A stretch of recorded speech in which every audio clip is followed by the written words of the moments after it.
Clutch time! Crutch! Gotta love a crutch. We have a new clutch. Hello, riders or not. Oh yeah. Oh, good go. Hello, riders or not. I'll do it. Okay, you do it. I've just done it. Hello, riders on. Hello, riders or not. And not. Or not. And Hello, riders and those that don't. don't try it. We're doing a clutch today.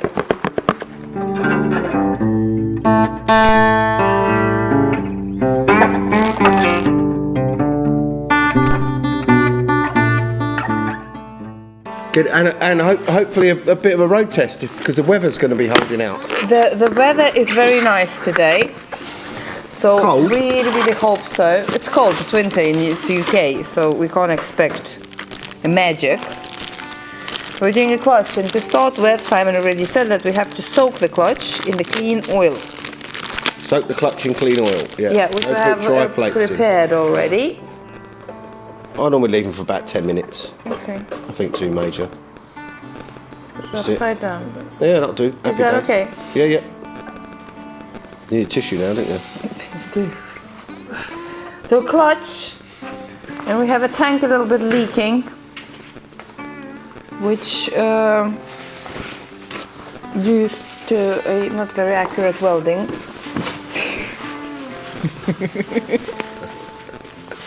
Is it not? I don't know what's happened now. Got a pinhole, got a tiny little pinhole in where I had to blank the fuel sender off in the tank. Had a little electronic fuel sender in there, but I blanked it all off, but obviously there's a pinhole in it. Should have pressure tested it before, but you know, I thought I'd got it. We just rushed to get the bike running. Yeah, that was it. For 3 years. That was it, yeah. Took a really quick rush to get it running. So hopefully we'll get the clutch in today. We'll do a little bit of spool about how clutches work, because some people don't even know how a clutch works. I'll have to Google it, because if you think your clutch is slipping or your gears are going a little bit stiff or whatever, there's a good way to check whether you actually do need a new clutch or whether there's another underlying problem with your gear shifting or your drive, whether it's a tight cable or a what.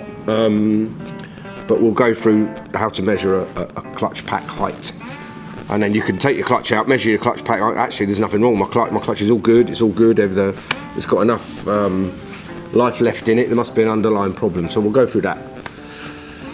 Bit of techie talk. And then hopefully the tank is dry enough of petrol, and we will be able to. Yeah. Sort I've been purging that it. I've been purging it for nearly 2 weeks. Yeah, because it had quite a bit of petrol in it. So, but we'll run the airline in tank it. as soon as you get the petrol out. That's it. Yeah, don't do that. That's. It might be a big bang. That's no eyebrows. Good content though. and you're chasing the tank about 40 metres up the car park. Really? Yeah. Have you done that? Oh yeah. Before. After. That's how it Look at looks. the rust. That's how it's supposed to look. You've got to be very careful when you're cleaning these as well. One is because you don't want to bend them, and you can bend them, believe it or not, and you don't want to cause excessive wear. So just a really light use on a wire wheel to get rid of this rust that's all we've done with that one. But that's obviously why the clutch is jammed up. It just rusted up and stuck together. So you've got all of these to do. I want them that clean, that nice. Shall I go into explaining how these work now? Yeah. Do you want me to do that? Two testing. Clutches are, for the non-whatevers, or basically it's a glorified brake pad and brake disc setup. Well, that's how bad that was. Look, all the surface has gone off of it. It's on the floor. But basically, these is like a brake pad, and this is like a brake disc, and they're a pack. There's a whole pack, and they're held together with spring force. The spring force sticks them all together, and they'll drive the bike forward. So when you pull the clutch in, the springs release the plates, so they actually come away from each other like this. Very exaggerated, but away from each other. So it's free fall. It can't. There's no power going to the output shaft. And And when you let the clutch out very slightly, what happens is the springs start to push the tension back on, and these grip onto there and gives you drive forward. It works opposite of a brake pad rather than stopping it lets you go. So this grips onto this surface in a whole pack. This pack here drives you forward. When you pull the clutch in again, the springs tension releases, and that's what happens. The plate comes away from this brake pad area, and there's no drive to the output shaft. So that's how clutches work. You've now got to clean all of this. Okay. Like that. Sorry, shit job, but it's very important to do not lose the order that everything's going. So what I'm going to do, just like that, and take one by one, clean it, and put it here, and just go one by one instead of taking them all and cleaning them all and then trying to figure out where it was. That's the plan. good plan. Oh, you've learnt about clutch now. Yeah, I know. I'm so excited. Explain it to me. How the clutch works. Yeah. So when you push the clutch in, Yeah, it releases the springs. it does. And the clutch plates separates just a tiny bit, Very tiny. not a lot. And then it's not engaged. That's right. And this is why it's not working. Once you let the clutch go, the spring starts pushing the plates together, squeezing them together, and it starts moving. I'll ask you again in an hour and you have to tell me again. Okay.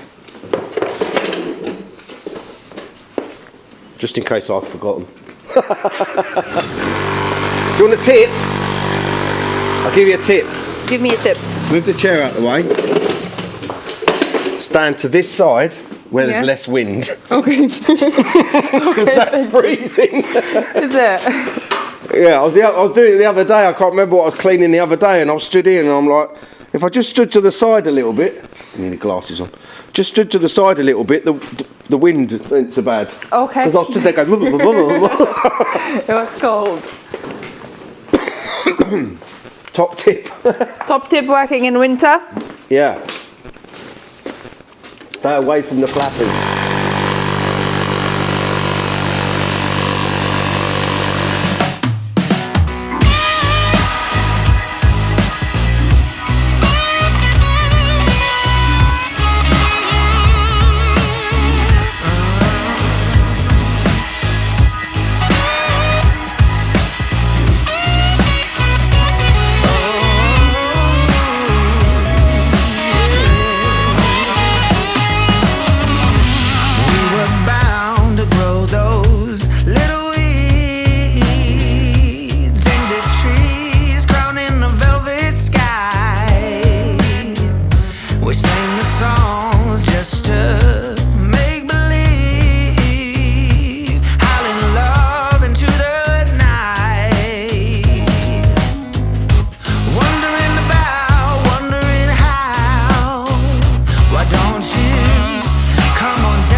And today's lesson from the auto data book is: thou shalt use threadlock.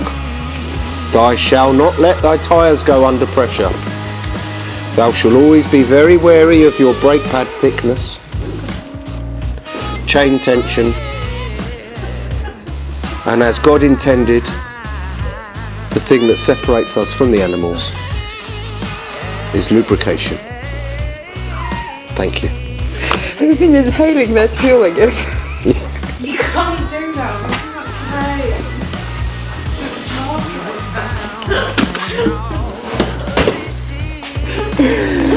Well, it ain't in the auto door book, I'll have to fucking Google it. Got to fucking Google it. I'll Google it. Bloody hell. I don't even like putting the word Honda in my phone. Your Honda own one. CB750. The Fireblade. I It's Honda. You can deny it, but it's Honda. yeah.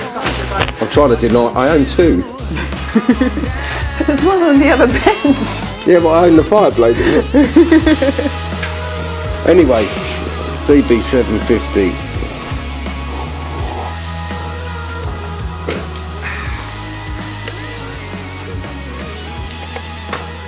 You alright? Yeah, just nip it a little bit. Yeah, nip them up so they stop. Oh, until they stop. Yeah.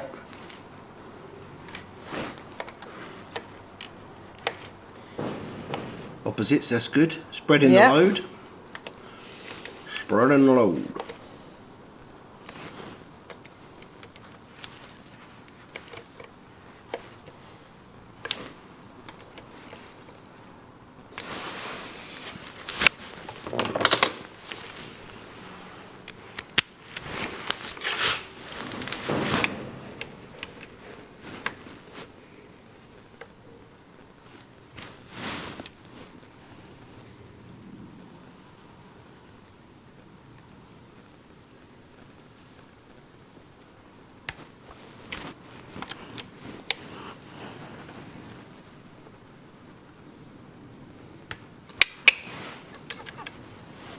I love that.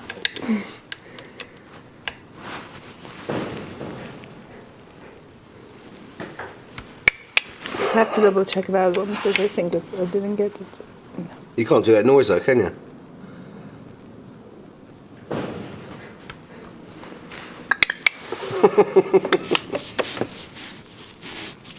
Yeah? That's it. Good job. Snap up.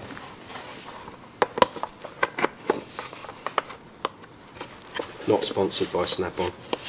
We wish. I've had that 20 years, I'm probably still paying for it.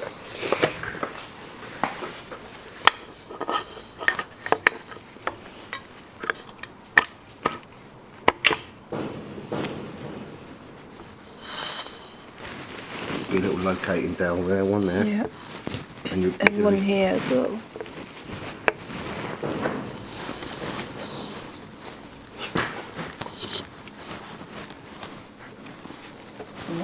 Yeah.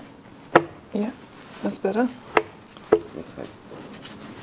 Yeah. Good job. There you go. Okay.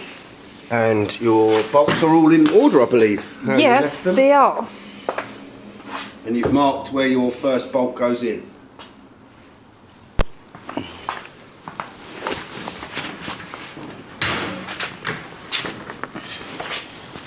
Good job. What size are they? I'll get you the relevant Allen key.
back, I think. Yeah. Go back more. That's it, around that area.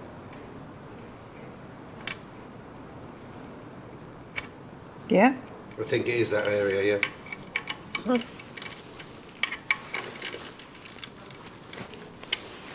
FT that.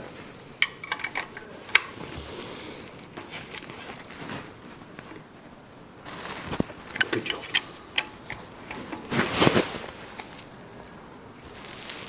Okay.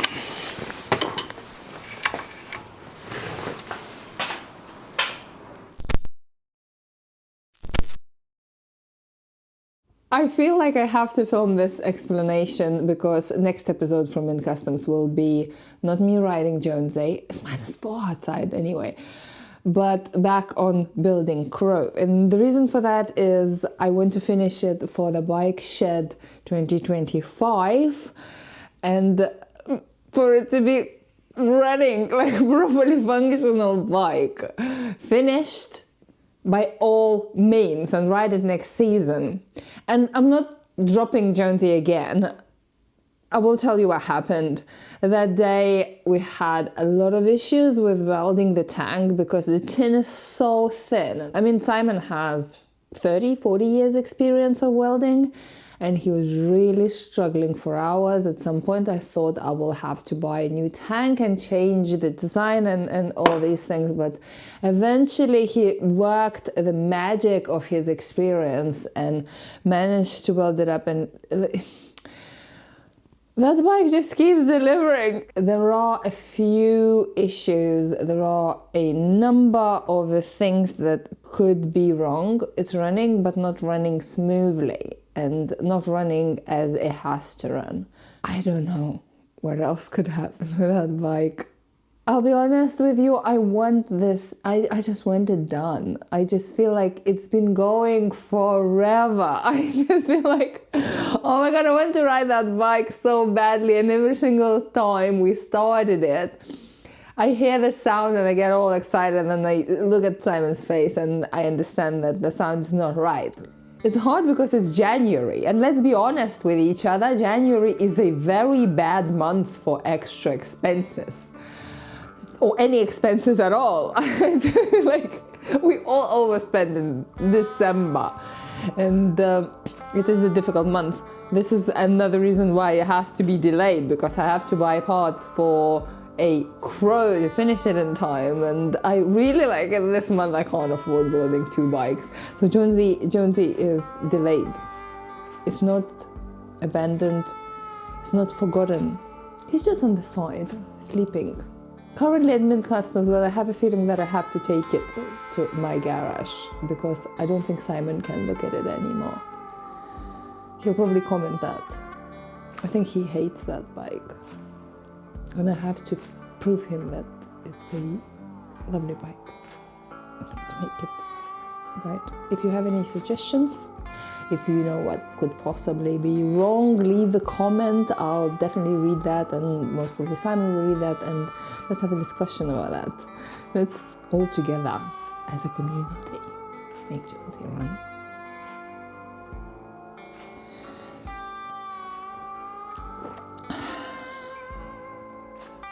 That's it for today. Oh, coffee is so good, so good. And I got this cup for Christmas from my brother.